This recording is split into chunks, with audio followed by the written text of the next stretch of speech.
And we are live. What's up, guys? Welcome to Fed It. Today, we're going to be covering the Ana Montes case, Cuban espionage, man. I know you guys like these spy cases. Let's get right into it. I was a special agent with Homeland Security Investigations, okay, guys? HSI. The cases that I did mostly were human smuggling and drug trafficking. No one else has these documents, by the way. Here's what Fed It covers. Dr. Lafredo confirmed lacerations due to stepping on glass. Murder investigations. You see him reaching in his jacket. You don't know, and he's positioning. Been on February 13, 2019. You're facing 2 counts of premeditated murder, Racketeering and RICO conspiracies. Young Slime Life, hereinafter referred to as YSL. The defendants, 6'9", and then this is Billy Seiko right here. Now, when they first started, guys, 6'9" ran with... I'm a Fed. I'm watching this music video. You know, I'm bobbing my head like, hey, this shit lit. But at the same time, I'm pausing. Oh, wait, who this? Right? Oh, who's that in the back? Firearms and violent crime. A.K.A. Pushaisi violated. you're ordered to stay away from the victim. Rapper Pushaisi arrested after shooting at King of Diamonds, Miami strip club, injured one person. This is the one that's going to fuck him up because this gun is not traceable. Well, it happened at the gun range. Here's your boy 42 Doug right here on the left. Okay. Sex trafficking and sex crimes. They can effectively link him to paying an underage girl. I'm going to lock my trip limit right. And the first bomb went off right here. Suspect 2 set down a backpack at the site of the second explosion. Inspired by Al-Qaeda. 2 terrorists and brothers, the Dzhokhar Sarnev and Tamerlan Sarnev. When the cartels ship drugs into the country. As this guy got arrested for espionage, okay, trading secrets with the Russians for monetary compensation. The largest corrupt police bust in New Orleans history. The days of the police are gone. So he was in this bad boy. We're going to go over his past, the gang ties, so that this all makes sense.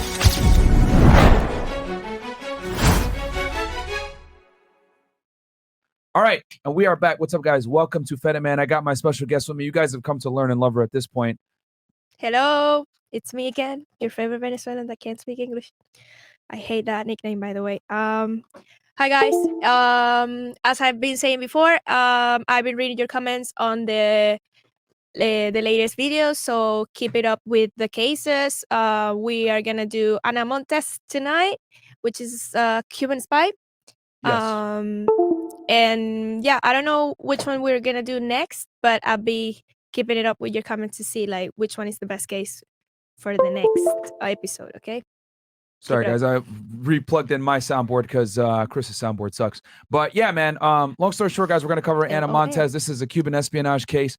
I kind of sprung this one up on Angelica here. So she's like, her specialization is like, you know, serial killers and weirdos that like kill boyfriends. People with psychological problems, mostly. There you go. Yes. This lady might have. Well, you know what? You'll see right now in a second with this documentary. We're gonna be reacting, guys, to a documentary in this thing. But before I get into that, real quick, want to let y'all know, Why Women Deserve Less is in stores right now. Okay, go ahead and get the book. Here's a hard copy version, the author's version, which Happy is why Valentine's Day for everybody. Yeah. Actually, yeah, we're recording this on Valentine's Day. Yeah, that's how we're spending our Valentines. But yeah, guys, get the book, man. It's out right now. It's doing pretty well. #1 bestseller in feminist theory. And on top of that, it's number 9 in self-help and number 12 in books worldwide. So it hit 10 earlier, but I guess I just lost 2 spots. But yeah, for self-help, I'm right behind. Let's see here.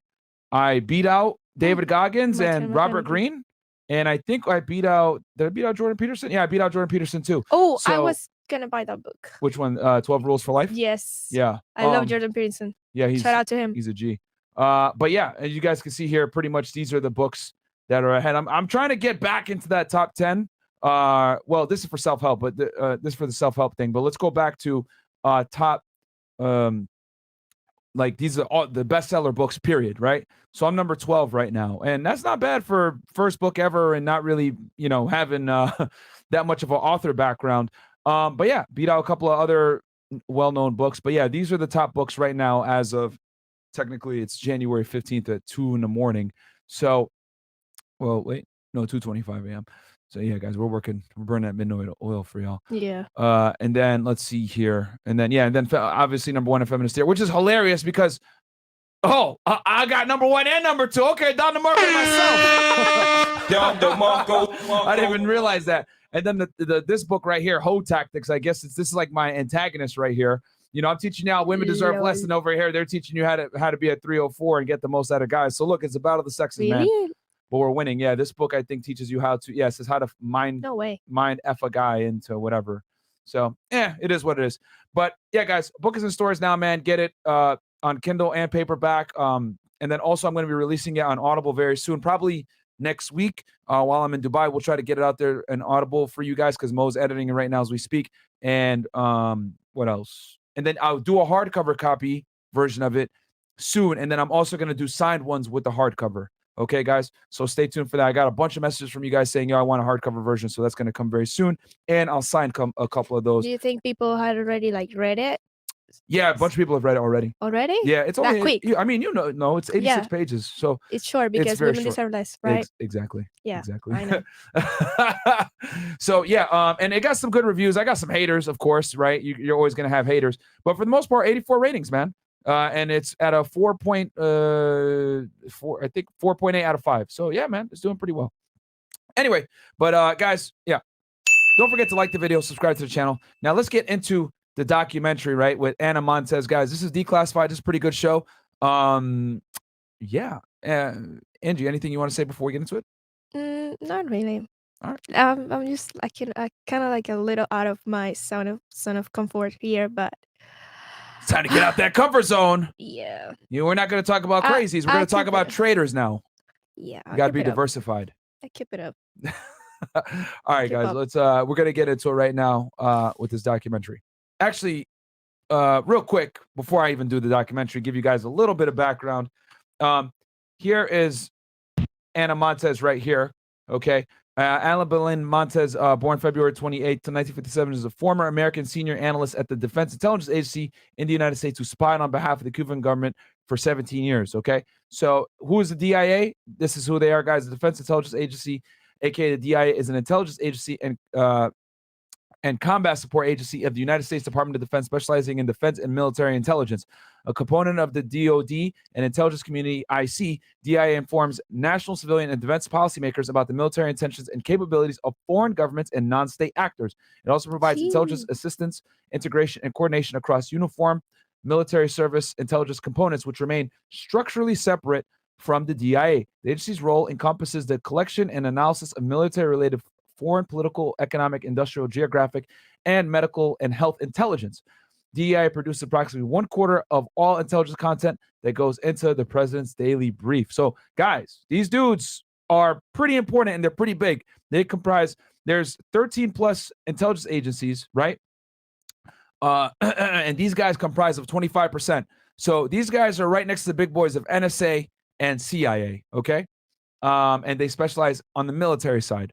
So now that you guys know what the DIA is and who Ana Montes is from a bird's eye view, let's get into the documentary. There was a Cuban agent with access to classified information, placing our entire nation's future at risk. The spy was almost certainly in our building. I think it's the betrayal that gets me. Like, how dare you? It's a sensitive time because we were launching a war. Our boys and girls in uniform are going to die because she stabbed him in the back.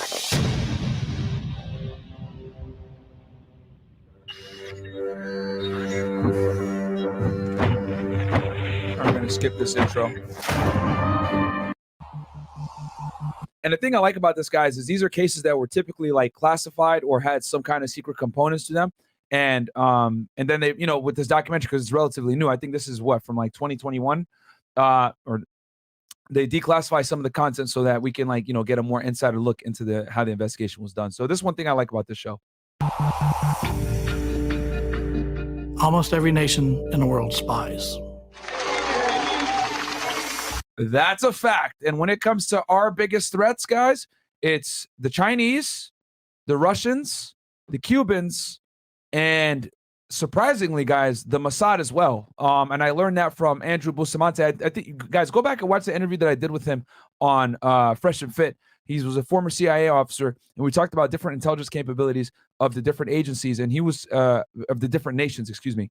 And he was saying how the Mossad is extremely underrated and will do whatever it takes to get ahead, which all I'm going to say is John F. Kennedy and them boys.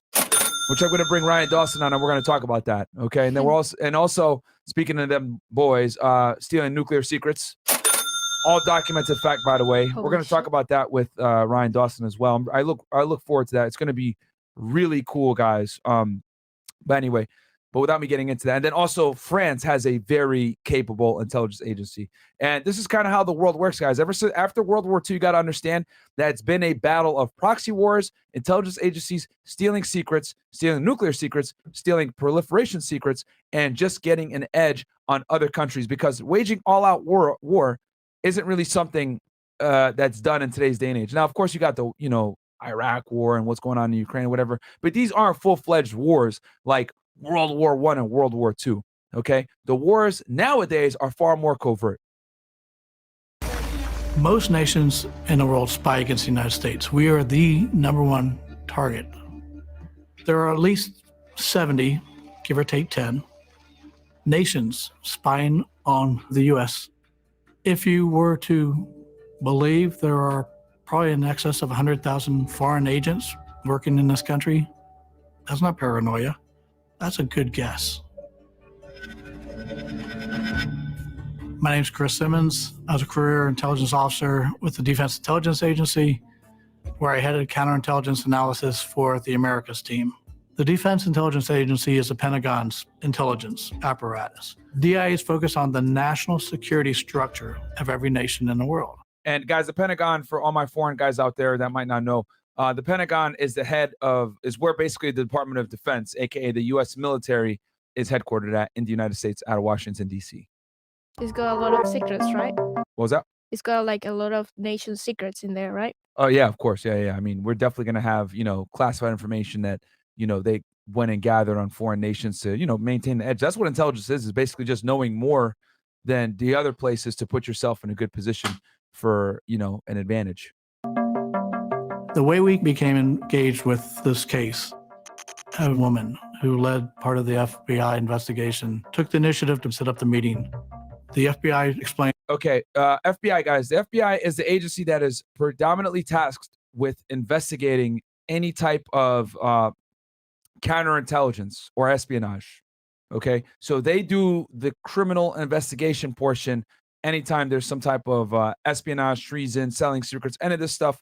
FBI takes lead on that. It's actually, I think their main programmatic areas, guys, is number 1 is obviously terrorism, number 2 is counterintelligence / espionage, and then number 3 is public corruption. Those are the 3 main things that the FBI focuses on mostly. And then after that, pretty much switches every year, right? Child exploitation, bank robberies, organized crime, etc. But ever since 9/11, terrorism has been number 1, with counterintelligence very close behind.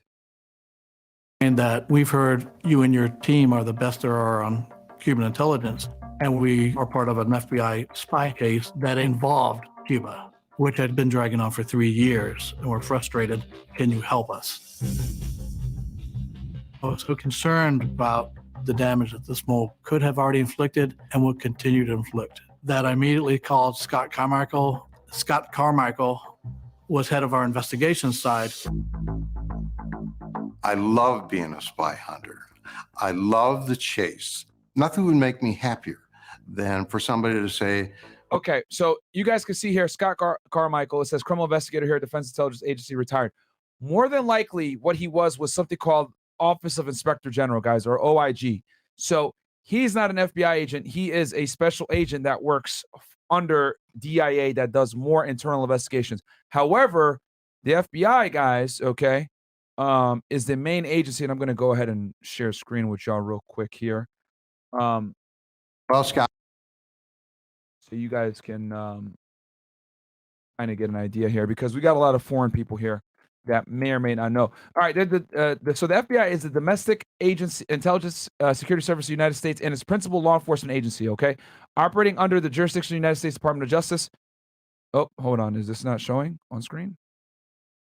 Oh, hold on. My bad, guys. If it's for some odd reason, it's like really, really enlarged. Why is it not? Oh, my bad. I'm looking at the wrong thing. Sorry, guys. Had a brain fart right there. Okay. Okay. Operate under the jurisdiction of the U.S. Department of Justice. The FBI is also a member of the U.S. intelligence community and reports to both the Attorney General and the Director of National Intelligence as a leading U.S. counterterrorism, counterintelligence, and criminal investigative organization. The FBI has jurisdiction over violations of more than 200 categories of federal crimes. So, guys, the FBI is the United States' biggest federal law enforcement agency, and they have two hats that they wear. They are a law enforcement agency, but they're also an intelligence agency. So let me explain the difference here because people always get this confused. A law enforcement agency, guys, is tasked with enforcing, right, violations of the U.S. code, right? USC, United States Code. They're charged with enforcing the federal laws, okay? And they go after you for violating said laws. The intelligence agencies, right, their job is to gather intelligence, not necessarily to arrest people, but to gather intelligence to give the United States an edge against adversaries of foreign governments, okay? Typically, most intelligence agencies, right, especially like the CIA, the DIA, NSA, etc., their job is to collect information typically on foreign nationals, okay? The FBI's mission is to collect intelligence on domestic individuals, okay? Whenever something is occurring in the United States. So if something happens, right, of national security concern in the United States, it goes to the FBI. If it's international, it goes over to the CIA. And this is why the two agencies have been fighting for a while and why there were issues with 9/11 where some of the, the terrorists were found in the United States. The CIA knew about it, but they didn't share the information with the FBI, et cetera, et cetera. And there wasn't a lot of communication, which is what led to, the formation of Department of Homeland Security and everything else that happened after 9/11, which is a whole other story. But the main thing to take away here is that intelligence agencies and law enforcement agencies are two different animals. However, the FBI has a very unique situation where they are both an intelligence agency as well as a law enforcement agency, which ends up hurting them a little bit because there are FBI agents, and I know this from my personal experience working with them, that have never made a criminal arrest in their career. Yes, I said that. There are FBI agents that have been on the job for 10 to 20 years that have never made a criminal arrest where they were the case agent and actually ran the case. Why? Because a lot of times when you do intelligence, well, you're just gathering information and, trying to prevent stuff. And, your job is to kind of collect information. That's it. Like, you're not necessarily arresting people. However, when you're doing criminal investigations, yeah, you're going out there and arresting people. I'll give you an example of what I mean by this. The FBI has something called squads, okay? And the reason why I know this so well is because a very good friend of mine is an FBI agent. So, I worked with them quite a bit. I understand how their agency works. They work a lot differently than Homeland Security, but once you start doing certain types of cases, I had a gang case with Latin Kings one time, and I also did another case that dealt with some, how do I say this without, I'm just going to say some Sri Lankans and some national security, right? And then you guys could go ahead and deduct whatever you want from that. And I was working with FBI on that. So, what was I going to say? Oh, okay. So you'll get like an FBI agent that, let's say, does like counterintelligence, right? And then you'll get another FBI agent that does, let's say, bank robberies. That agent that does bank robberies will probably make several arrests that year because the banks are calling all the time, hey, we got robbed. Hey, we got robbed again. Hey, we got robbed, blah, blah, blah. Which I know some of you guys are like, what the hell? Yes, bank robberies are fairly common, guys. I know. I don't know why people do them today's. Yeah, they still are. I was surprised by that too. Because I asked my friend about this. I was like, wait, because he was telling me, oh, bro, I got to go respond to a bank robbery. And I was like, bro, you're like in a gang squad. Why are you going to responding to a bank robbery? He was like, yeah, they need help, blah, blah, blah. This is like the 5th bank robbery of the week or something wild like that. And this was when I was in Laredo, Texas. He was out of San Antonio. Right. And I mean, San Antonio, it's kind of dangerous, right? There's a lot of crime going on there, but 5 in like a week. And I was like, bro, like people still rob banks like that? And this is back in like 2017. And he's like, yeah, bro, it's actually very common still. And I was like, wow. Like, I didn't realize. But, how? With all the technology and like all the stuff in the banks? That's a good question. That's what I thought too. But like people, they pass a note, like they just go in there, run, get the money out and then leave. They don't take the marked bills. Like, right. They got like a getaway car that like doesn't have plates or is like stolen or something like that. So yeah, It's still very common. But going back to what I was saying, to bring this all back full circle for you, I don't want to go on a random rant, but I really want you guys to understand how the FBI works here, because what you see on TV isn't true. So that agent that's in the bank robbery squad, he's going to be making a lot of arrests because that's what I would consider like a response group. So they're getting called out at 2 a.m, whatever, bank robbery happened, or, during banking hours, whatever happens. And they're doing those investigations. They're arresting people, right? Whereas an agent that works in counterintelligence, right, or even terrorism, right? A JTTF, Joint Terrorism Task Force Squad guy, they might make an arrest once every 5 to 10 years, and once every 20 years, right? Because your mission when you're doing counterintelligence, when you're doing terrorism, whatever, you're there to prevent it. You don't want it to happen, okay? When a terrorist attack is successful, that's bad, guys. We're talking about the economy getting hurt, stock market going wild. Like, it's not good for anybody. So their job is to kind of thwart attacks a lot of the times. So you're not making arrests, right? And a lot of times when you're thwarting attacks, I'll be honest, they'll bring guys in like me. They used to work for the Homeland Security. Hey, this guy, we can't prove that he's doing material support to terrorists, but, we know he's here on a visa. Okay. Guys like me come in. All right, motherfucker. We know, you're involved in some stuff. Maybe you do an interview. He doesn't want to confess. He doesn't want to say anything. Doesn't want to cooperate. Cool. Just deport his ass. Bam. You know what I mean? Get him out of here. All right.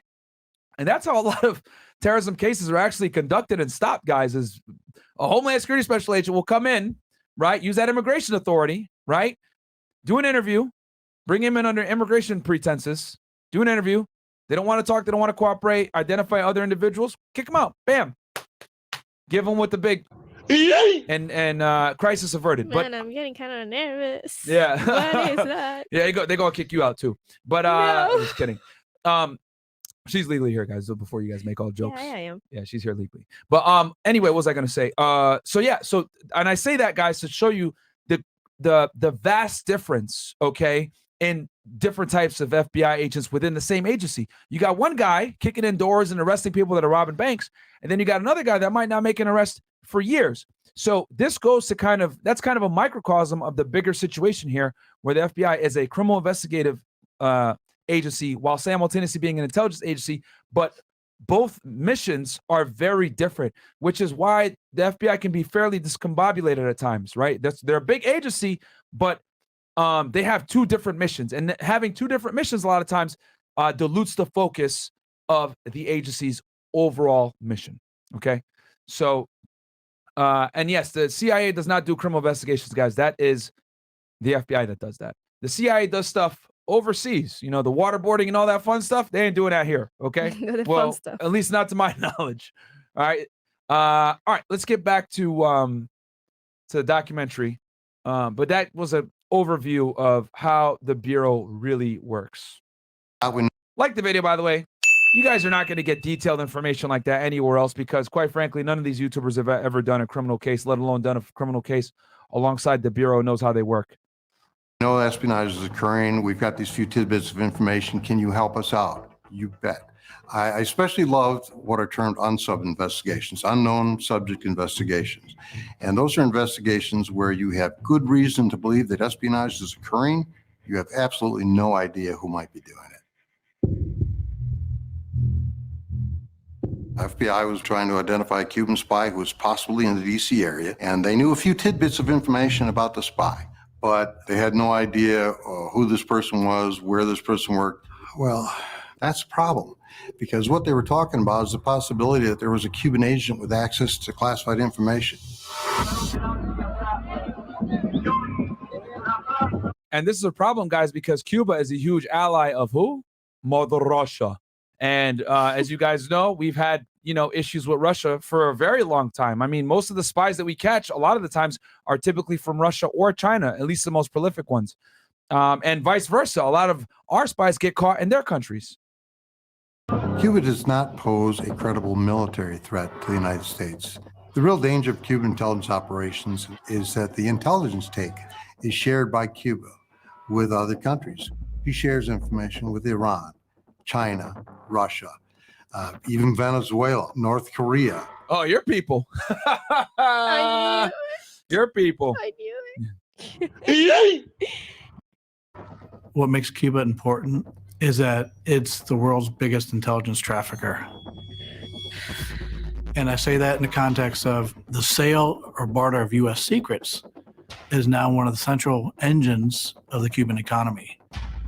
Whether it's political secrets, economic secrets, military secrets, every country has interest in the United States and Cuba. And that's a good point, because Cuba is in a very good geographic location, right, to extract information from the United States, surreptitiously, of course, and then sell it to the United States' enemies. So you guys can see how much of a threat Cuba really is to the United States. Their ability to steal secrets, they outperform almost every nation in the world. The Cubans are so good for several reasons. At the start of the Cold War, the Russians and all the Warsaw Pact allies saw the Cubans as useful partners that would not draw attention like they would. The Russians, the Poles, every service in the world trained the Cubans. Cuba exploited the perception that they're not a threat because it lowers their cost of espionage, and it gets them more clients because situations that would be hard for the Chinese or Russians to do, Cuban agents can do easily.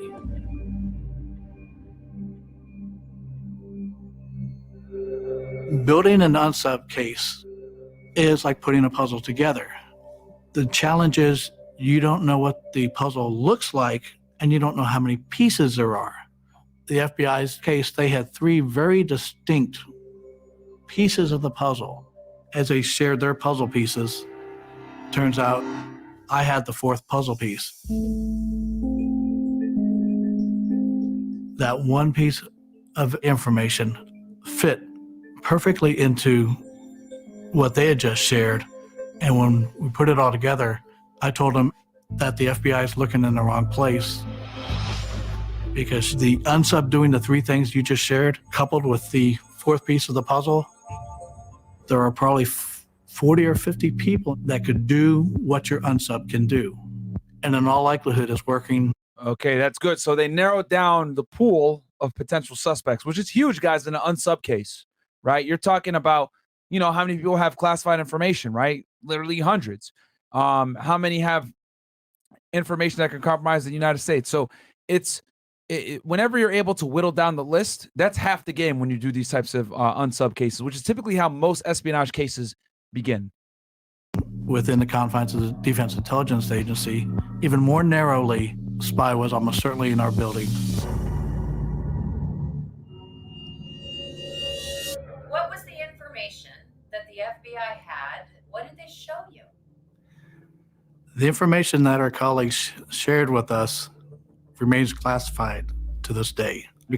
I knew that was going to happen. Guys, let me tell y'all something. As a former government guy that used to work with the FBI and these intelligence agencies fairly often, these guys classify everything, right? When in doubt, it's classified, okay? Because you know that you ain't going to get in trouble if you just classify it. And the other thing, too, I want to make very clear to y'all, a lot of the time, classified information isn't classified because the information is actually like secret. It's classified because the way it was gathered is secrets. Let me make that distinction one more time for you. A lot of the time, guys, when information is classified, right, whether it's secret, confidential, top secret, SCI, whatever it is, it's not that the information in itself is secret. Most of the time, not all the time, but most of the time, it's because the way it was gathered reveals techniques and is going to compromise typically some source or some type of asset that we have, because that information is so narrowly given or so hard to come by, or it is so tightly tied to someone that if it gets out, it would immediately divulge who the source is or how it was gathered, which would hurt us. So the methodologies of how it was gathered is what they're trying to protect a lot of times, not the information in and of itself. Okay. So, so I want to make that distinction for you guys as well. Because a lot of people don't know that. They think, oh my God, this is like really secret stuff. I mean, guys, I've seen stuff that's considered, oh my God, this is classified, whatever. And you're looking at it, you're like, bro, this is public knowledge. What the hell? But, you know, but it's because it was gathered a certain way that they had to keep it that way. Right?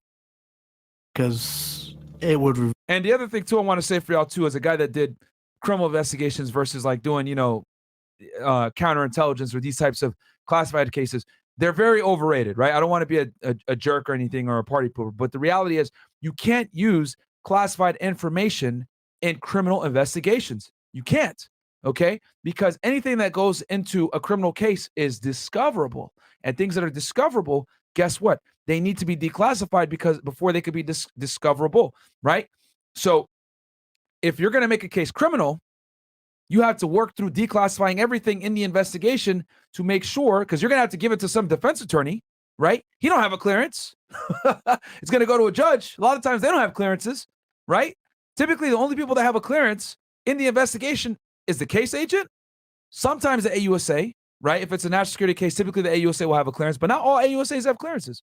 The AUSA is the federal prosecutor, by the way, guys. So, so the reason why a lot of these like CI cases or whatever never see the light of day in a courtroom is because it's classified, and classified material can't go into a criminal investigation. It's useless, right? Which is why myself, I typically never use classified information. I stayed away from it. I remember I had one national security case. It was actually right before I left HSI, and it was a case I was telling you about with the Sri Lankans. I had a co-case agent, right? So this is more advanced stuff for y'all, but I'm to give you guys some sauce here. So whenever you have a case that has a national security nexus, you want a primary case agent, and then you want someone who you call a taint agent, okay? And the primary case agent, he's the one that's doing everything in the light, okay? He's writing the reports, he's writing the affidavits, he's trying to stay away from the classified information, etc. It was very transparent. He's the more transparent one because the case is going to have to see the light of day in the courtroom, right? Right. Then your co-case agent or someone else, right, in your squad, they'll go ahead and they'll look at all the classified stuff, right? And they'll also help you with the investigation. But the thing is, right, is that as the case agent, you don't want to know the classified stuff. And I'll tell you why here in a second. You want them to go, the co-case agent, to go figure out all the classified stuff for you and kind of point you in the direction of, hey, maybe you want to look here, blah, blah, blah, all that type of thing. And the reason why, guys, is because if they put you right on the stand or whatever and ask you questions, well, you can't lie, okay? So it's better for you a lot of the times from a liability standpoint to just not know, right, the classified information, because you can't talk about it, right? And if they call the other agent in, hey, I need you to testify, he can just go on there and be like, well, it's classified. I can't, sorry, can't It's kind of disclose like it. secrets. Like the less they had to be known, the more compromised you can be knowing them. Yeah, absolutely. So, so that's one way to get around it. There's many other investigative strategies to do this, guys, whenever you're doing national security cases or whatever. Or the other route is you could just declassify everything, right? You could go through the process of actually declassifying the information so you could put it in a courtroom. But sometimes that's not feasible. So having a taint agent is another tactic that you can use. And having taint agents is a tactic that can be used for classified cases like this that, you know, have classified information, or in the Trump case, for example, cases that have attorney privilege information. And attorney-client privilege information is like any information where the potential defendant is talking to their attorney, right? So in that case, what they ended up doing was they had the case agent and his squad go in and do the search, right? And then a taint squad went in, right, that wasn't involved in that investigation necessarily. And anything that was dealt with that had attorney-client privilege, they dealt with that. And they went through and filtered what was attorney-client privilege and what was not. And then they gave the stuff that was not over to the case agent. And the reason why they do that is so that the case agent isn't tainted. He doesn't see any of that stuff. So if he's called to the stand or whatever, he doesn't know. Okay. And then if they do need to go ahead and figure that stuff out, they can call the agents that were from the taint team, right, that saw the privileged information, and it can't be used against Donald Trump, right, in that case. Same thing with classified information. So taint teams is kind of a strategy. I'm getting in the weeds here for y'all, but I'm explaining this so you guys can kind of understand how these types of sensitive investigations where you got attorney-client privilege or national security information or classified information, whatever it may be, how it typically works, right? Because I've done them. I know, right? So like the video, because you guys aren't going to get that level of detail anywhere else on the internet. And subscribe, of course. Yeah, subscribe to the channel as well. And then also, check out Angie on Instagram, guys. So Angelica with 2 A's at the end. Right?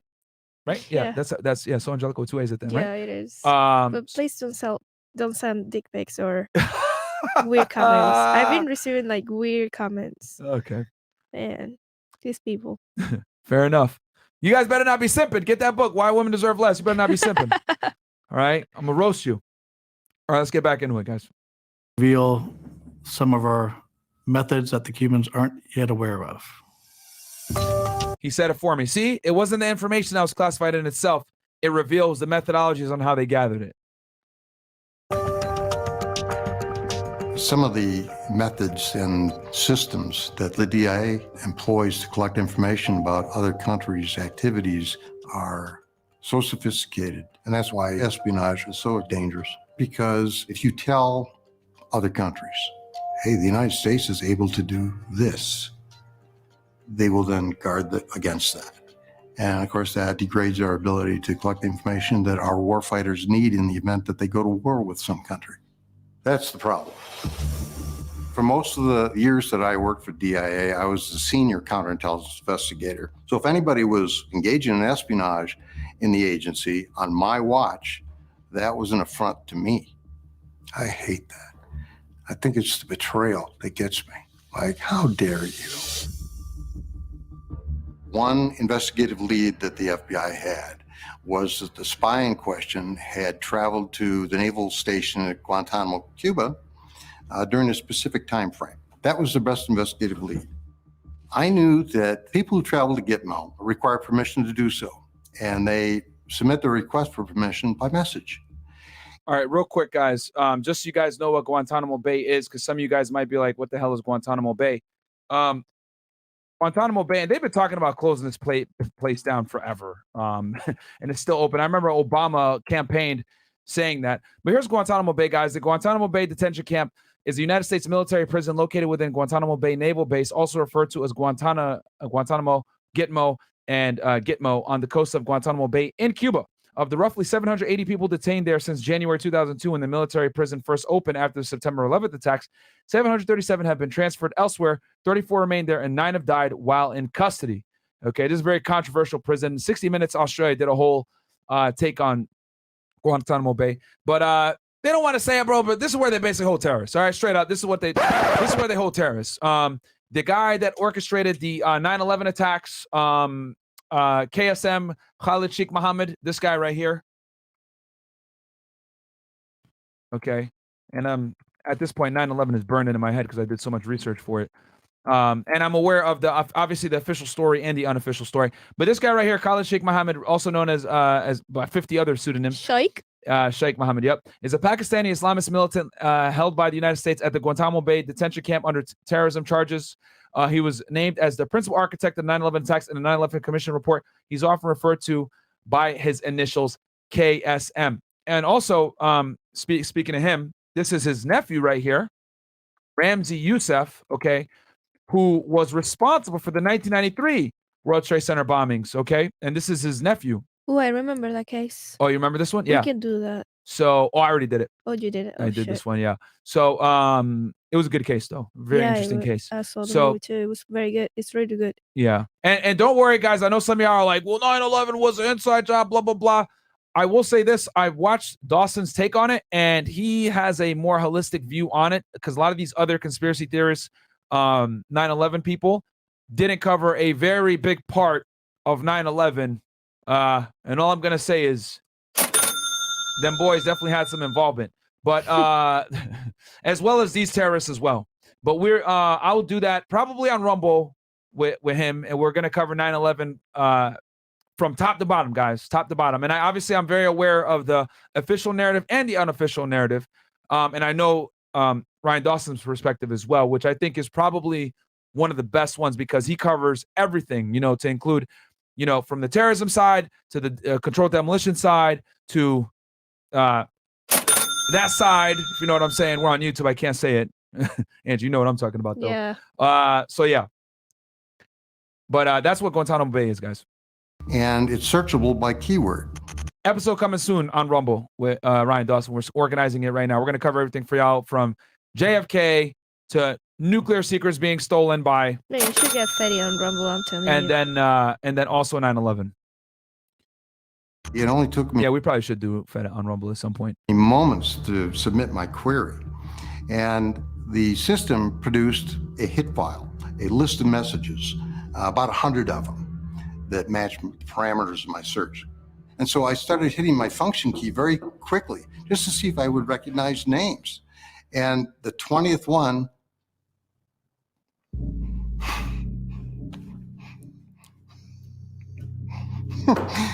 it was, I don't want this on. It was very, very emotional.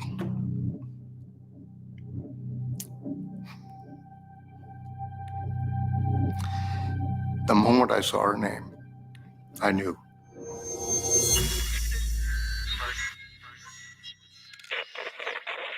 Now, I know some of you guys are probably like, well, why is he crying? Like, why does he care? Blah, blah, blah. A lot of the times, guys, when you work in the government, you really start to build really strong bonds and formations with the people that you work with. You get to know their families, you get to know them, you get to know what they do in their personal time. So anytime like a government employee that is suspected of some kind of misconduct or wrongdoing, or in this case, the worst of crimes, treason, selling secrets to an enemy, right? Which is what she's about to be suspected of. You guys are going to see here in a second. Everyone is in shock, right? And it's like, oh man, wow. So that is quite shocking. What was that?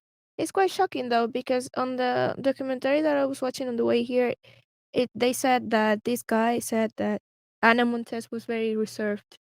She was very like to work and that's it. Yeah, she was a good worker. Yeah, she was, and that's why another reason why it shocks people. And I'll tell you guys this: I know agents that got arrested for like misconduct, and you never see it coming, dude. You never see it coming, right? You never see it happening. Like I worked with a guy in Laredo. Wow, going back in history.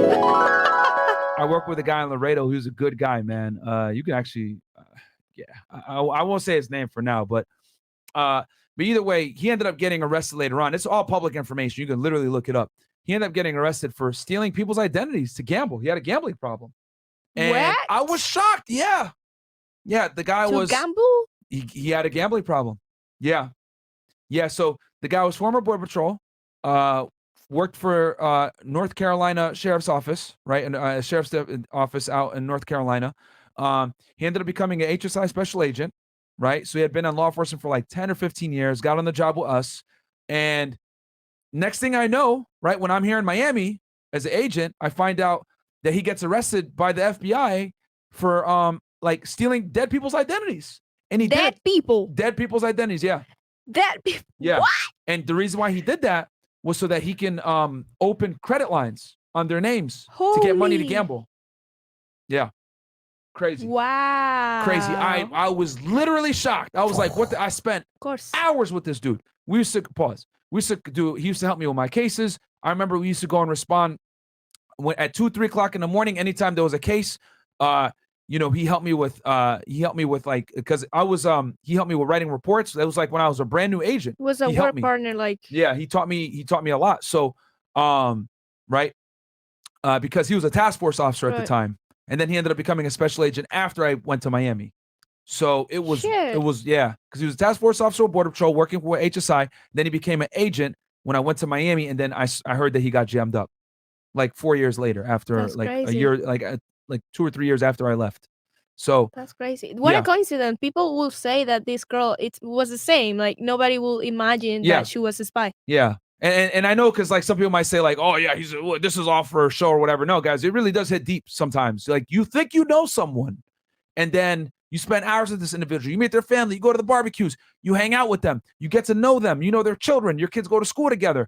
You know what I mean? Like you build these formations. Then you find out that they're a criminal, or you find out something. It's that you don't believe it. It sends shockwaves throughout the entire agency. Everyone is talking, right? That's crazy. So, they were Hannah Montana all the time, like double life and everything. Exactly, and that's what it is. Like the shock and the betrayal is really like the biggest thing. Yeah, so of course. So and I felt that. So I understand where he's coming from with like the shock. And then to be suspected of a crime like treason, holy.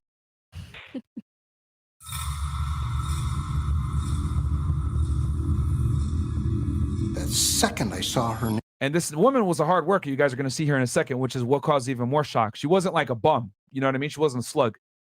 Name, Ana Montes. I said, oh shit. Because I knew that Ana at that time was the Queen of Cuba. She was the senior Cuba analyst in the entire U.S. intelligence community. So she had access to a lot of information. Ana Montes had probably more time invested in the study of political and military affairs regarding Cuba than anybody else. Ana's security clearance was top secret with access to special intelligence. This stuff is so extraordinarily sensitive that only a handful of people would be given access to. Yeah, guys. So she had a clearance that is pretty much at top level stuff, like literally top level stuff. We're talking about only a handful of people, right? Like he's saying right now, have access to it. And even more so, you need like an extreme need to know to be able to even get read into this type of information. Someone in an honest position could cause exceptionally grave damage to our collective security, and she could do that in a moment, which means a greater possibility that our war fighters, who are our boys and girls, will die. That's why this is not a game. I actually went into shock.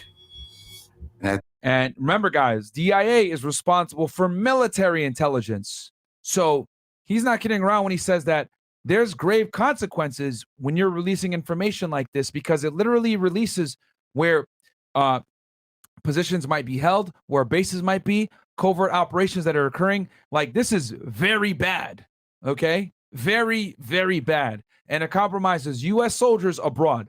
At that moment, I realized I'm the only guy outside of Havana who knew that Ana Montes was a major spy.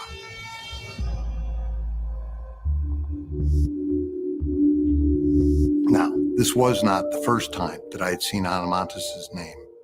I had other interactions with Ana, and during the course of those interactions with her, I developed a gut feeling that there was something wrong and suspicious about this woman. And so when I saw her name again, I knew that she was the spy that they were looking for. 4 years earlier, in April 1996, one of our employees, Reg Brown, came to me expressing concerns about Ana. He said, her actions during a specific incident caused me great concern. Give me a 3, 2, 1. Okay. Ladies and gentlemen, I have just been briefed. That Clinton era, if you guys know what I'm saying. Good old days. I did not have sex with that woman. By the National Security Advisor on the shooting down today of 2 American civilian airplanes by Cuban military aircraft.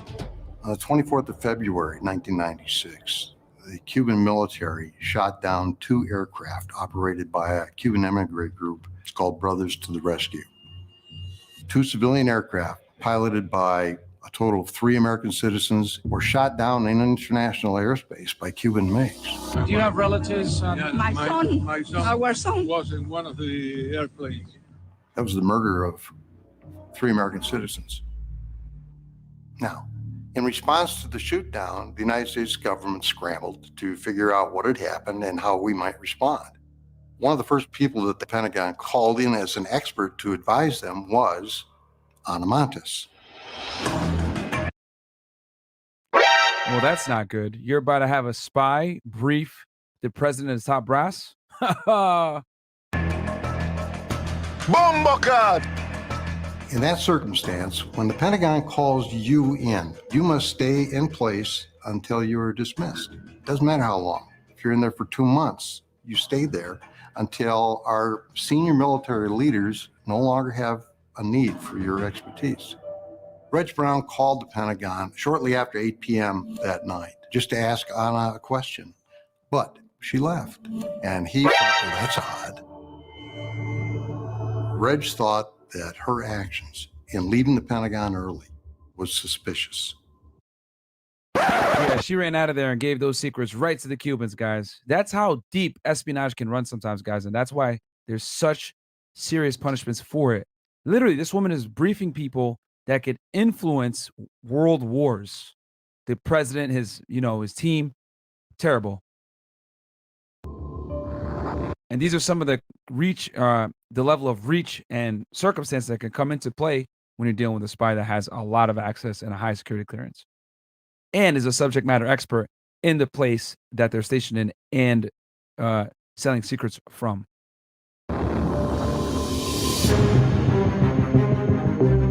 So the first thing I did is I took a look at our own records. Everybody at DIA has a personnel file. Everybody has a security file. I reviewed our files on Ana Montes, and what I found was an absolutely model employee. Ana, she had been working at DIA since 1985, and she'd never committed a security violation. She rose through the ranks very quickly, lived very modestly. She was the kind of employee that supervisors hold up for others to emulate. So the assessment that Ana might be a spy just didn't make a lot of sense. Yeah, when you're a good worker, that's when it hits really deep. Nevertheless, I decided to interview her, and Ana gave me great answers to most of my questions.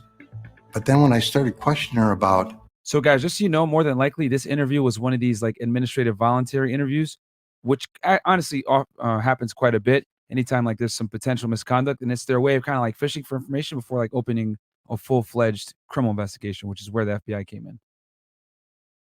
Just going home. And did anybody see you? Her entire demeanor changed. One minute, we're joking and laughing and having a good time, and the next minute, she is scared to death that I know something that she did. And I had no idea what it was. I didn't know what was going on. But I walked away from that situation with a gut feeling that she was hiding something from me that was very important to her. And that gut feeling played a major role 4 years later, in September of 2000, when her name popped up on that screen. And so I contacted the FBI. I met with them. I told them, look, I've got an employee who I think is your suspect. The FBI had yet additional data that they were employing to measure suspects, new information which I had not previously possessed. And I refer to it as a template. Ana Montes did not match up against that template at all. The FBI told me that, well, on the basis of this information alone, I can eliminate your employee as a suspect in this case. And they obviously had a lot of confidence in the validity of this new information. They used it as a trump card on me.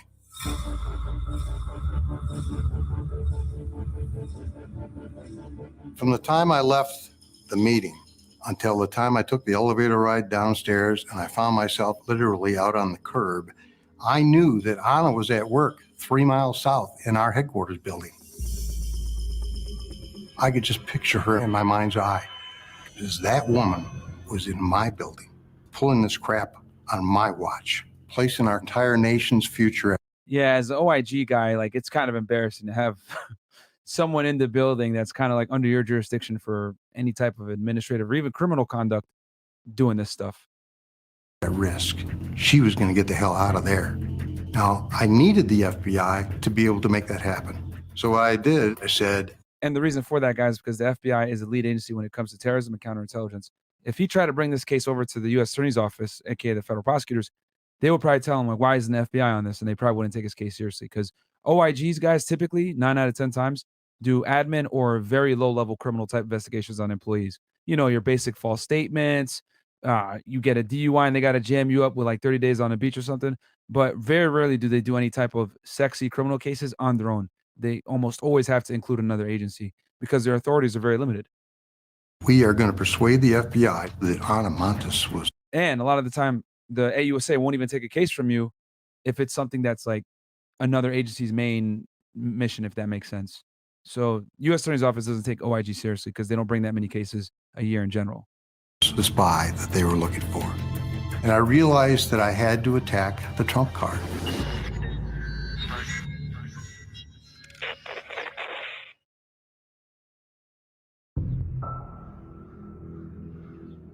The next morning, on a Saturday, the 14th of October of 2000, I got up. I couldn't sleep very well. I was so upset about the trump card because what I knew about Ana did not match up against that new information at all. But I knew that she was the agent they were looking for.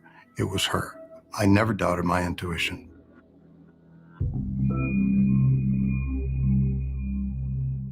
The next day, I spent most of the day examining their trump card.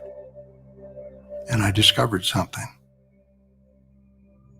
I discovered a pattern that I recognized from something that I learned in an 8th grade statistics math class. And my math instructor told us, if you ever see this pattern, you need to understand that the fix is in. Somebody is manipulating the data in order to get the outcome that you're looking at. And I saw a pattern which I knew could never occur in a random world. Can't happen. it had to be the Cubans. The FBI was using a trump card that was being manipulated.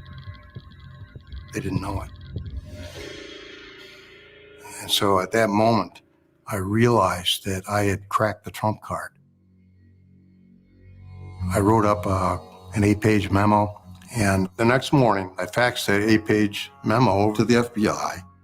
About an hour later, the FBI case agent, Steve McCoy, called me. And the first thing he said was, Scott, I think we've gotten off on the wrong foot. Talk about it, change your heart. And FBI does that all the time, man. Unless you can help them, they don't mess with you, man. You know, they're very dismissive to other agencies. A lot of, superiority complex with them. I think we're going to be working together for a while. And I was relieved. The only way we were going to be successful is to work together. And it was at that moment I knew that we were going to be okay. One of the things that the FBI did was to assign a co-case agent by the name of Pete Lapp. So the first time I heard the name Ana Montes was at our squad Christmas party in 2000. I knew the FBI had gotten a name of suspect, someone who may have matched one of these unsub cases, as we call them. So I talked to Steve McCoy, the senior case agent, and I said, hey, I hear you're working this neat case and you have a name. You know, I'd love to work with you on this. So he said, yeah, sure, I'd really appreciate your help. And from there, we worked the entire case together with Scott. It's important to keep in mind that the FBI has to prove these cases. You know, we're the lead counterintelligence agency for the United States. The Bureau is going to be the organization that brings charges against someone for espionage. So there's a lot of pressure on us to get it right. Knowing someone is guilty of espionage is fundamentally different than proving that someone's guilty of espionage. So, and that's absolute fact, guys. Remember, it's not what you know, it's what you can prove. And when it comes to espionage and the stakes are high, the police have to cross every T, dot every I, because there's serious time in this, and the feds don't lose. You know, AUSAs are very picky on what they take.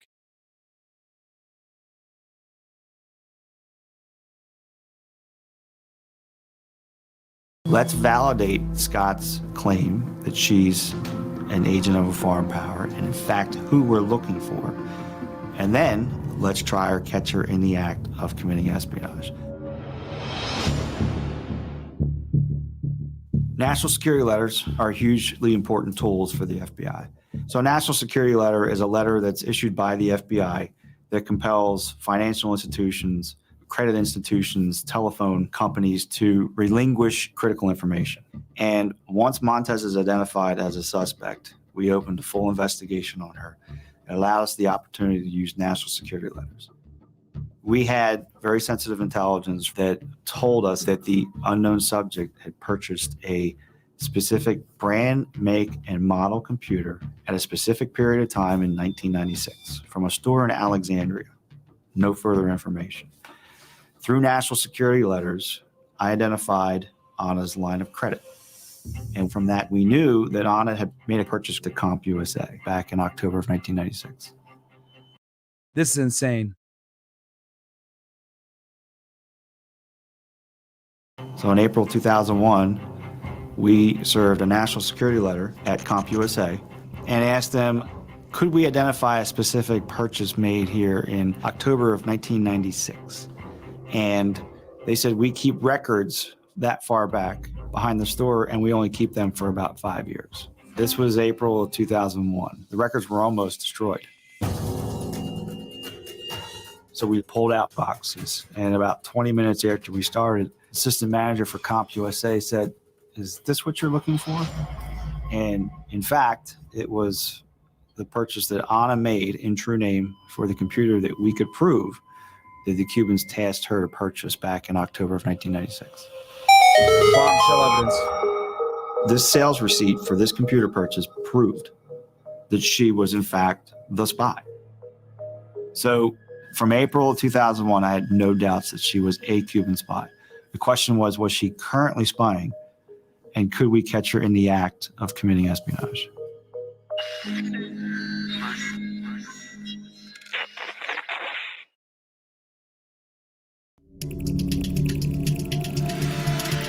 This sales receipt for this computer purchase proved that she was in fact the spy. Ana Montes officially became the prime suspect of the unknown subject investigation. Now it's just a matter of proving her, catching her in the act of committing espionage. We need to get her on film meeting someone. Uploading intelligence secrets, passing an encrypted thumb drive, that's the ultimate threshold. Court-worthy evidence that will convict a spy. At this point, guys, they're doing 24/7 surveillance, wiretapping all her stuff. This is a huge effort. And if you guys have covered some of my other espionage type cases, breakdowns, as soon as they figure out who the person is, it's 24/7. Everything's tapped. You need like literally round-the-clock agents, and doing 24/7 surveillance, guys, is extremely time-consuming, labor-intensive, and quite frankly, you need to do an effective 24-hour surveillance on someone to this level. You probably need at least 20 to 30 guys on the team, rotating in like 8-hour shifts. So it ain't no joke when you're following someone around that much. So one of the especially someone like this, and you guys are going to see why it's hard in a second. first things we did was request physical surveillance resources on her. We had a lot to do, you know. And physical surveillance, guys, is your traditional, you know, sitting outside the house, following her into a mall in like plain clothes. Like that's like standard physical surveillance, old-fashioned police work. FBI put cameras in her cubicle and microphones and tapper phones and all that sort of. Then electronic surveillance is anything with phones, wiretaps, email, pen registers, all that stuff is electronic. Remember, this is 2001, so they're using some pretty sophisticated equipment for back then. We started doing significant physical surveillance on Montez, identifying her patterns of behavior, what was her routine. So watching Ana Montes, we saw that, for example, she would leave her home on Sundays at a precise time, go to the local metro, get on, go several stops, get off, walk, stop at locations, wait 60 seconds, go somewhere else, wait 90 seconds. Very methodical, things that a normal person doesn't. So from a tradecraft standpoint, you knew something was afoot. When her shoe seemingly came untied and she stopped and tied it, was she really tying her shoe? Or was she doing counter surveillance or signaling someone? Over the next several months, the surveillance team told us, we've got a pattern now. She's leaving work at particular times. She's following a route. Here's the route. She's going into drugstores, but she doesn't come out with a bag. So what's she doing in the stores? Turns out she was using the payphones. Not too long ago, we had payphones everywhere, and using payphones was not in and of itself suspicious. But when you have a cell phone, you have a home phone, and when you have phones at your office, the fact that you go a couple blocks off your normal route to and from home to use a payphone, that is suspicious. Once we did the legal paperwork to get the records from the payphone, we saw that she was calling pagers in New York City, and those particular numbers we knew were associated with Cuban espionage. And our suspicions were that she was punching in codes. And this is very interesting how they did this. 3 or 4 digits. So we knew she was communicating with a pager. She was sending signals that told us she was still active. So we saw her making all these payphone calls, the timing of which corresponded with encrypted high-frequency messages being transmitted to the DC area from Cuba.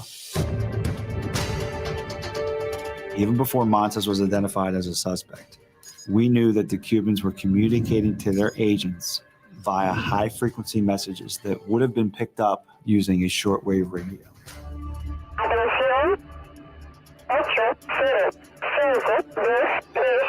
The Cubans would send a message on a Tuesday, repeated again twice on Thursday, twice on Saturday. We knew that communicating to the Cubans via the high-frequency messages required encryption and decryption disks. So it's not like they were sending the messages out in the open air. They were encrypted messages that no one else could read unless you had the matching decryption software that the Cubans gave to their agents. In order to catch her in the act, we knew we needed to get into her home. because we knew we were trying to find these discs. She lived in a 30-tenant ownership building, so a huge challenge for us to try and get into her apartment without getting detected. Our surveillance of her taught us that she had a boyfriend, and her boyfriend lived out of town in Florida. And her traveling to visit her boyfriend Memorial Day weekend of 2000 gave us a long opportunity to get into her apartment covertly to do a physical search.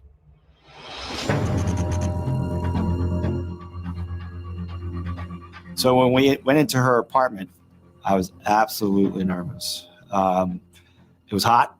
There was no air conditioning. And although it was a small 2-bedroom apartment, there was a lot to look through.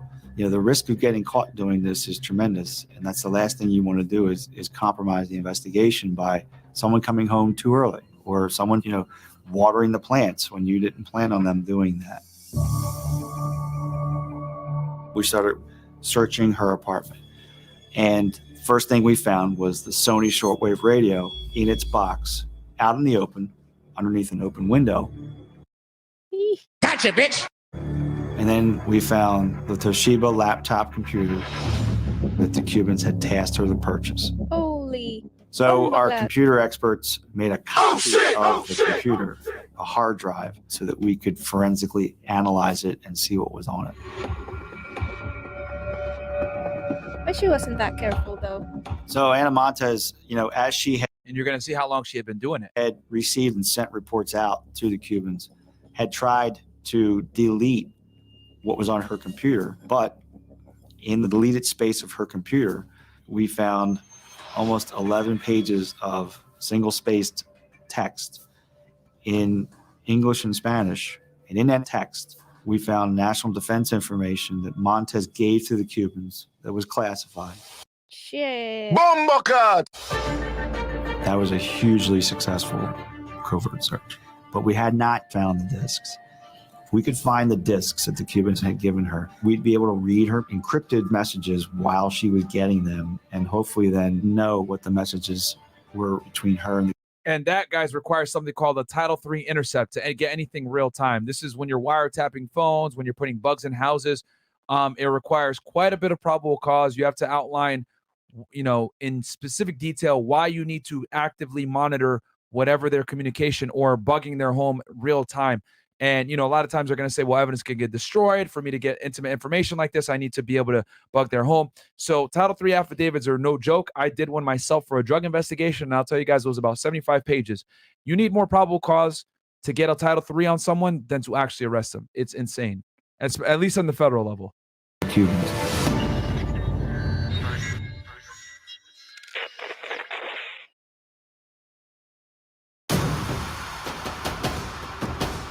We had made a copy and found the communication between her and the Cubans on the computer. We found the shortwave radio. We saw her making all these payphone calls. And we knew we had a strong case, but we felt that we had to find these discs. We really needed that concrete proof that took away any shadow of doubt from anybody that Montez is guilty of espionage. The FBI speculated that perhaps she was keeping this data on her person. And the reason they couldn't find it is because she was carrying it around with her all the time, perhaps in her purse. The objective was to get to her purse, search it, and get that purse back without either Ana or any of her coworkers having even a suspicion that something unusual had occurred. So we came up with a plan to separate her from the purse. We had insider access to Ana Montez's daily life. So what occurred to us is we could create a fake meeting that she would have to attend.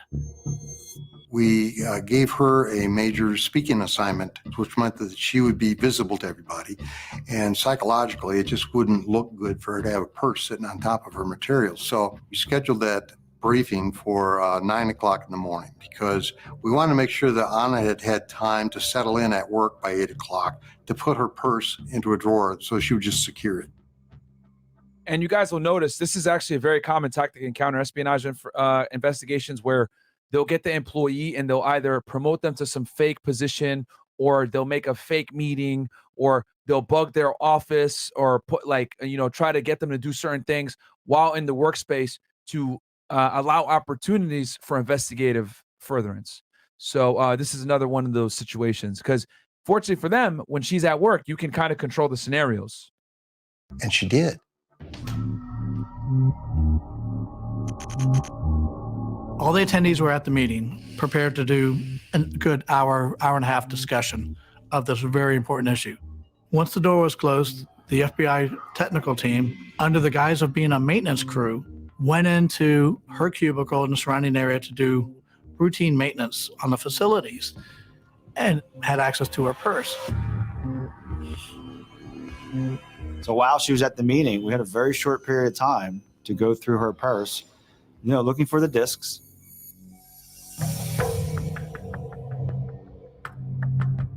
It was a typical woman's purse, had cosmetics and wallets and just had a lot of purse type stuff in there. Purse type stuff. Misogyny. That's why women deserve less, guys. What? So we looked and searched in and couldn't find the discs there. So we couldn't find exactly what we were looking for, but we did find something. Inside Ana's purse, the FBI found a sheet with a matrix, which was crypto material, which Ana employed when she communicated with the Cubans via pagers. And that was exactly what we were looking for, to determine what the message was between her and Cuban intelligence. Once we had her brevity codes, it was simply a matter of going to a phone, punching in the exact same codes, and then we just match it against the messages that have been sent and would be sent in the future and know exactly what she was telling New York. It told us at the time that she did not perceive herself in danger, and it was setting up the future meetings to meet with her case officer or spy handler, which was every second week. If we could get her meeting with a spy handler, we know we would get her convicted and put her in prison. She had the potential to be one of America's most dangerous spies.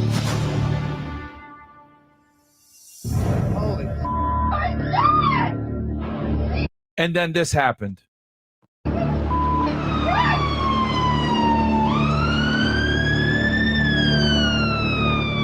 I was sitting in my boss's office, I think, in a commercial office building in Northern Virginia, about a mile up from the Pentagon, when 9/11 occurred. How old were you when it happened? I was 11 years old when 9/11 happened. So, and just so you guys are wondering, I have a whole playlist on 9/11 if you guys want to go ahead and check it out. I cover the, excuse me, I go over the official story. I talk about how the FBI conducted their investigation, and I go over the conspiracy theories as well with the new Pearl Harbor, which was a very well done documentary, even though they were missing one element from them boys. But we will complete the 9/11 situation once we bring Ryan Dawson in, because there's no doubt that terrorists were involved in the attack, right? But there were some other situations as well that I won't discuss right now on this podcast, but we are definitely going to go into deep detail with y'all, and it's going to be pretty eye-opening, guys. We're based on this side of the internet, if you know what I'm saying. And we riveted to the television screen. We understood that this was a terrorist attack and that it was significant. I sat in there for another 20 minutes or so, and I saw a puff of smoke to my right. And the puff of smoke persisted, and it turned gray and began to billow. And then news coverage came on about the aircraft hitting the Pentagon. I didn't see the impact, but I knew what was happening. We had just crossed a threshold, and that the United States of America was going to formulate some sort of a response that would require the assistance and support of the Defense Intelligence Agency. In the aftermath of 9/11, DIA assembled a task force to support the Pentagon's forthcoming operations in Afghanistan. Ana Montes was among those to be chosen for the task force. Oh, man. Oh, shit! Oh, shit! Oh, shit! On Saturday, the 22nd of September, Ana was going to be briefed on the war plan for Operation Enduring Freedom, the effort to remove the Taliban from Afghanistan. If Ana Montes gained access to information about our war plans.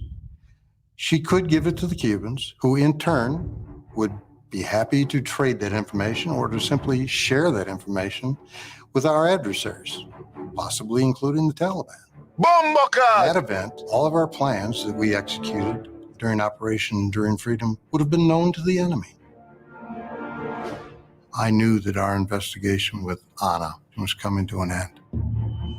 We really wanted to catch her in the act of committing espionage with her handler, who was handling and receiving the classified information. But we knew that it was just too much risk and potential damage to keep her at DIA at such a sensitive time when we were launching a war. Yeah. It was time to arrest Montez for conspiracy to commit espionage. They probably could have kept the case going if 9/11 didn't happen. But yeah, I mean, it would have been awesome for her to catch her with the handler, but it is what it is. Shit happens. Yeah. When 9/11 happened, we knew we had days left in the investigation. Also, keep in mind, guys, the entire FBI was working 9/11, so they really had to get this thing wrapped up to focus on the 9/11 situation versus, everything got diverted to counterterrorism at that point. We really wanted to catch her in the act of committing espionage, but it was just too much risk to keep her at DIA at such a sensitive time when we were launching a war. It was time to arrest Montez for conspiracy to commit espionage. The FBI decided they'd like to effect the arrest over in our building. We decided to bring her down into the offices of the Inspector General. So we were going to arrest her at work, but we still wanted to try and get her to make some incriminating statements. If we could get her to say things about her espionage in an interview before she's arrested, that'd be a good thing for the prosecution. We started our interview, talked to her about the scenario that wasn't true, that there was a defector that came out from the Cuban intelligence service, and he talked about a penetration of the U.S. government, and quickly into this pretext. Ana had this interesting physiological reaction.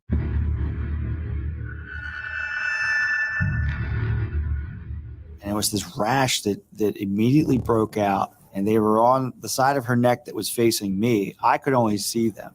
I had to kind of control myself and not go, look at that. She has this rash breaking out. So she knows what time it is, man. Oh, Lord. So she got him under control, and she was very focused and very firm. Getting through this story, Montez kind of wised up to it and asked if she was under investigation. And at that point in time, we told her she was under arrest for conspiracy to commit espionage, handcuffed her, and her life changed from that moment on. Gotcha, bitch! She got a rush? That's a mugshot.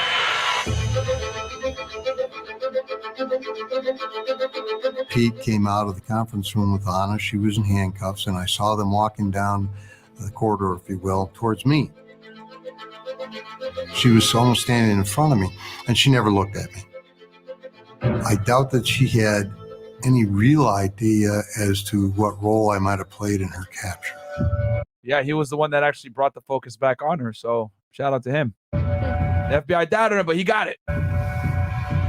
We're pleased to announce this morning that 45-year-old Ana Montes pled guilty to a one-count indictment charging her with conspiracy to commit espionage. Today's guilty plea is a result of a plea agreement between Ms. Montez and the United States that will require Ms. Montez to fully cooperate with law enforcement by providing information relating to all criminal and/or intelligence activities of which she has knowledge. As part of the plea agreement, she got 25 years for espionage. Yes. And in exchange for that, she agreed to be fully debriefed by the FBI and the rest of the intelligence community.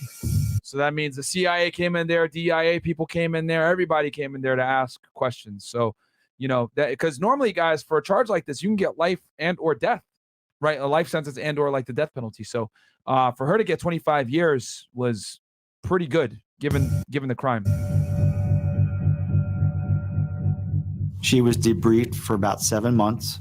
7 months! Exhaustively, probably 3 times a week, 5 or 6 hours That goes to show how much information she really had. a day. During Ana's debriefing, they took her from the earliest days in 1985 when she started. Holy, bro. She was going way back in time. She was selling secrets since Scarface. All the way up to the day of arrest. What did you learn? We learned she betrayed us in El Salvador, compromised all of our military operations in Central America throughout 5 years of the secret war during the 1980s. And think, here was a woman that would literally sit across the table from special forces teams going downrange and pretend to be their friend, and then as soon as the meeting is over, contact her Cuban handlers and say, you have another special forces team going on to El Salvador. They'll be at this location on these dates. Good luck. Happy hunting. That's crazy, bro. That's crazy. Imagine how many people probably died because of the information that she provided to the adversaries. I'm convinced she willfully and intentionally took every action she could to get Americans killed in combat. It should make us all enraged. People from the intelligence community. I know some of you guys hate the government and don't trust the government and everything like that. And that's cool. That's nothing wrong with not trusting the government. I get it. You should question everything. But what I will say is, I don't want our soldiers dying. Okay. You don't have to like the government, but hey, I don't want our soldiers dying. So to me, I look at it like this is unacceptable. And this is why I have such a personal issue with espionage, treason, people that sell secrets, right? I know people are like, oh, well, Snowden did the right thing. He's providing information, to the people. He's a whistleblower, etc. Okay, I get that. And then people are like, oh, Assange, Julian Assange, he's a truth speaker, blah, blah, blah. He's talking about all the injustices. Okay, understandable. I can see that perspective. But I look at it from the perspective of our soldiers. I'm always pro-soldiers first. So if soldiers die because guys want to be whistleblowers, I say fuck the whistleblowers. My guys might not like me saying that, but I don't want guys, right, that enlist in the military, that go out to fight and protect your rights and mine, dying. I don't want a kid that's 18 years old that loves his country, serving his country, to die because some dude wants to increase his WikiLeaks page. Call that controversial, whatever it may be, but I'm pro-soldier first.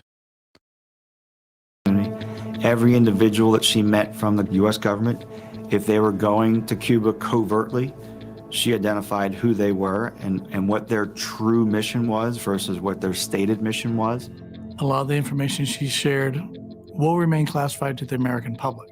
And isn't that ironic that information that you cannot read was read in Beijing, Moscow, Tehran, Cuba? Holy shit. There's no way, even in 6 months of daily, all-day interrogations, you're not going to get everything that a career spy did in 16 years. We will never fully know the damage that she did to the United States. During the time we were debriefing her, we learned a lot about her motivation for being the Cuban spy. Okay, here you go, Angie. You're going to get... This is what I wanted to know. Yeah, this is what you wanted to find out. Yeah. Why she did it. So in 1984, 1985, Montez was working on her master's degree in international relations at Johns Hopkins University. And her mutual friend saw her in class, knew her opinions, knew that she was diametrically opposed to U.S. foreign policy and what we were doing in that time period, which was 1984, 1985. Ana felt that the United States didn't have a right to kind of impose their will on other countries, especially in Central and South America. And really, and let me make this clear. There's nothing wrong with having that viewpoint, right? If you don't like U.S. foreign policy, that's within your right as an American to have, right? That's the right that we enjoy as Americans. However, getting into a trusted position where you have classified information that you took an oath to protect, by the way, right? All of us had a clearance. I remember when I took my oath, I'd never forget that day, August 24th, 2014, right? When you take that oath, you say in it, whether you're law enforcement for Homeland Security, the FBI, DEA, it doesn't matter. You say you will protect the U.S. Constitution against all threats, foreign and domestic. So you took that oath and you went ahead and you gave those secrets to people that want to hurt the United States. As much as you hate the United States, some of you guys might say, oh, well, government, I can't trust it, or blah, blah, blah, all this other stuff. She took an oath to protect the United States. You don't like U.S. foreign policy? That's fine. That's one of the beauties of this country. You can disagree with the government and be able to say it without being attacked or killed or put in jail. However, for you to have that viewpoint, go into public service, take an oath that you're going to protect the United States, and then do the exact opposite, well, we know what happens. FBI, open up! And then you end up in jail. Or dead. Or dead. Disagreed with U.S. foreign policy at the time. So her friend sensed that she had this passion that the Cubans would be interested in. She's introduced to the Cubans via a diplomat who was there undercover. He recognized that she had this visceral empathy for the Cuban plight, for the Cuban cause, and that's folks who they really reach out to and ultimately trust to be their agents. Ana's cubicle was actually devoid of anything personal. It was all devoted to business. But on Ana's cubicle wall, posted right next to her computer monitor, was a piece of paper. It was lined and written in script. The king hath note of all that they intend, by interceptions which they dream not of. Fidel Castro was aware of all of their plans, by some secret means they can't even imagine. This was an inspirational quote that she had posted to her wall so that every time that she was down at her That's crazy, actually. computer, she could see it and motivate herself as a spy. You know, people who commit espionage are placing our collective security at risk. Our boys and girls in uniform who are fighting battles for us are going to die because somebody stabbed them in the back. That's what espionage is, death. And that's why guys like me work so hard to find these people. I've told people that hunting for spies is like trying to find a ghost in the fog. And you've got to believe, first of all, that they're there. And then you have to have enough drive to keep looking. All right. So, pretty interesting documentary there. She definitely won the Cuban nationality. So yeah, this is her, guys, right? Like you said, this is the FBI press release 10 days after 9/11 attacks. The FBI arrested a 44-year-old woman named Ana Montes. She didn't have anything to do with it, as you guys know. We covered in the documentary, but this was the FBI press release. Here's the affidavit, guys, right, from Stephen McCoy, the case agent, who sadly enough wasn't involved in this documentary. They had his co-case agent, the other guy. But this right here, the first paragraph, I'll tell you guys this all the time. This is like where they talk about their training experience. He goes, I'm a special agent of the FBI and have been so employed for 20 years. This guy was veteran. More than likely, the reason why is because he was retired and probably they couldn't find him. Because at this point in 2001, he had already been on the job for 20 years. I'm currently assigned to the Washington field office to a squad, and that's what the FBI calls their groups, responsible for counterintelligence relating to Cuba. I've been working in the counterintelligence field for approximately 15 years and have worked specifically on counterintelligence matters involving Cuba for the last 12. As a result of my experience in counterintelligence investigations and foreign counterintelligence training, I'm familiar with the strategy, tactics, methods, tradecraft, and techniques of the Cuban Foreign Intelligence Services and its agents.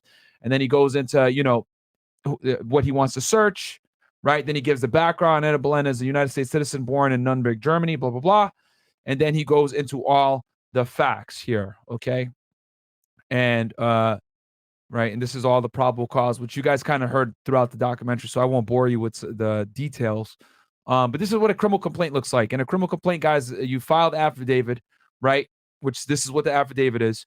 And then this is in support of something, of in this case, an arrest warrant and search warrant, right? This is like the meat of your, the meat of your case, right? This is where all the facts are. And then the judge signs it, and then you go ahead and you get an arrest warrant, you get a search warrant, and you're able to execute what you need to get done, right? And then now, guys, you guys are probably wondering, well, what is she now? Ana Montes, former top spy, says she will live in Puerto Rico. And just so you guys know, she got released.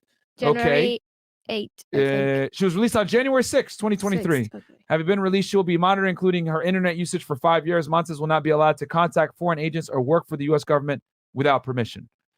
She's currently living in Puerto Rico and continues to speak out against U.S. sanctions against Cuba. So yeah, Of course, very passionate. yeah. Very passionate, Anita. And that passion got her put in jail for 2 decades. Now look at her. Holy goddamn. Does she have any remorse though?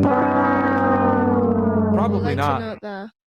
Probably not. She said that she owed it to the people of Cuba. Did she did say that? Yeah, apparently. I heard it on the other documentary that I was watching. So It's crazy though. You know, I went to Cuba in 2010. Oh, did you? Okay. Yeah. What how was that? Um They hate us over there, don't they? not really, like Cuban people I mean the government, well, not the people. Well, yeah, the government, of course. People hate their government there, honestly. Well, you see a lot of Cubans here love America. Yeah. Like, You know what I've noticed?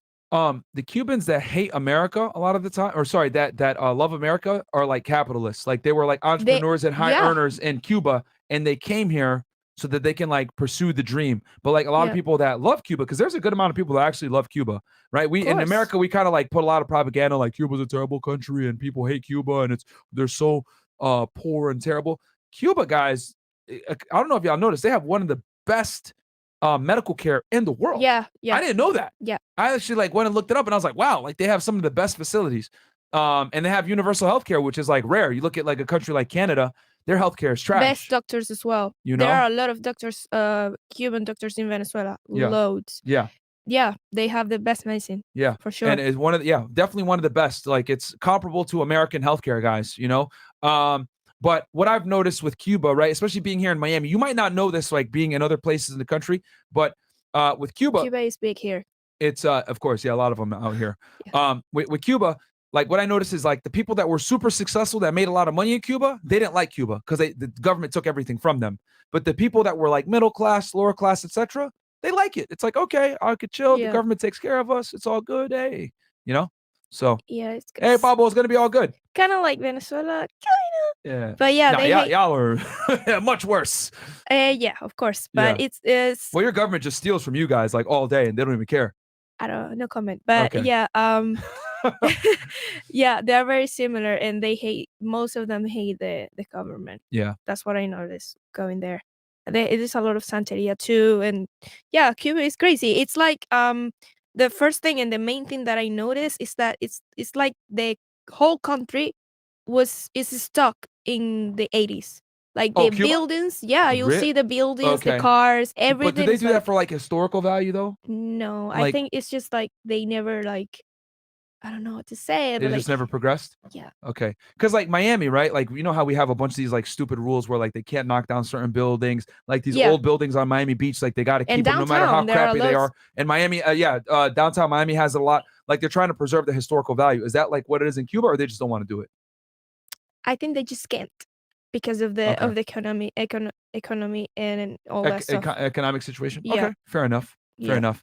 Yeah, that's one thing I noticed about Cuba is like the entrepreneurs, the guys that like were high earners there, they're like, get me the hell out of here. But the people that are like middle class, lower class, they're like, oh, it's not that bad, hey, man. I'm just chilling. Yeah. So, but yeah, what were your thoughts on the documentary? What are your final thoughts on this, Angie? Man, I just really wanted to know why she did it. It's crazy because I would think that she was Cuban and she fell out because she owned it to the country that she was born in and whatever, but she was not. And it's like it was all merely for passion. And just making me think like people Yeah, like they didn't talk about how this- much money she made, which is kind of strange. She might did she? we might get another documentary or something if we like research You know what, a let me little look bit and more. see. I'm gonna search it real fast. Give me 1 second, guys. Right. I'm gonna search how much it, like that is kind of weird how I just want to say that people like this that are very passionate about their I don't know, motives and whatever patients, they are very dangerous if you think Yeah. of, because I've known people like this in my country that will like hate the government, all that stuff. Most of us hate the government, of course, for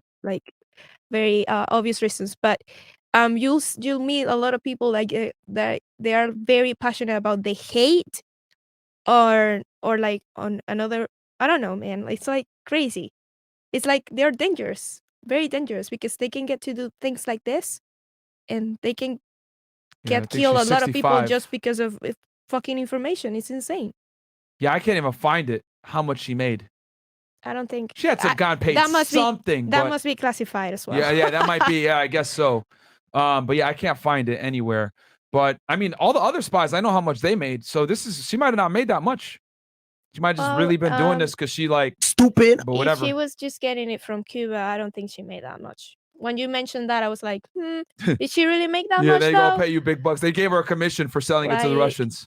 I don't think she was even getting paid like in dollars or whatever. I don't think so. I think she just did it for like passion. Fair enough. Well, anyway, guys, make sure to like the video, subscribe to the channel, check out Angie on her Instagram, So Angelica, and Angie, you want to tell the people last word to you? Yeah. You guys keep asking for Chris Dorner. We're finding a good documentary for you guys first. The one we watched wasn't that good.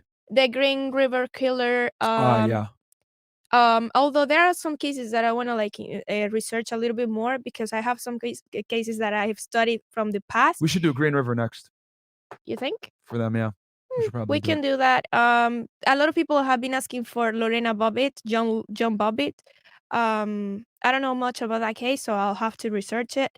And yeah, man, there are a lot of cases. Someone asked to do a follow-up on Tory Lanez. Oh, Tory Lanez? Okay. Yes. With the lawyer. Somebody asked Okay, me there must to be some tell new you development. that. I haven't kept up with it, I'll be honest with y'all. So yeah, we could definitely do the Tory Lanez thing. Yeah, and Aileen Wuornos. Oh. A lot of people are asking for They asked for Aileen Aileen. Wuornos. Oh, because we mentioned her on the last pod. Okay, that makes sense. Yeah, she was the first American serial killer that was a female. So yeah, we could definitely do that one next. But anyway, guys, hope you guys enjoyed that. Like I said before, like the video, subscribe to the channel, check out Angie on Instagram, and I'll catch you guys on the next one. Don't forget to get the book, Why Women Deserve Less. It's Some live women. right now. Some Amazon bestseller, by the way. We're #1 in feminist theory, which is absolutely hilarious. That's the category we're #1 in, and we're in the top 10 pretty much for self-help and for at least at the time of recording this, for self-help and all books on Amazon right now. I think we're like number 12 right now for all books, number 8 for self-help, and #1 in feminist theory. So go ahead and get the book, guys. It's on Kindle, and it's also hardcover paperback. It's kind of surprising that you paperback. actually like beat Jordan Peterson. I know. It is kind of crazy. I was shocked. I beat him and David Goggins, man. So Don DeMarco for that one. All right, man. Love y'all. We'll catch you guys on the next one. Peace. I was a special agent with Homeland Security Investigation. Interesting.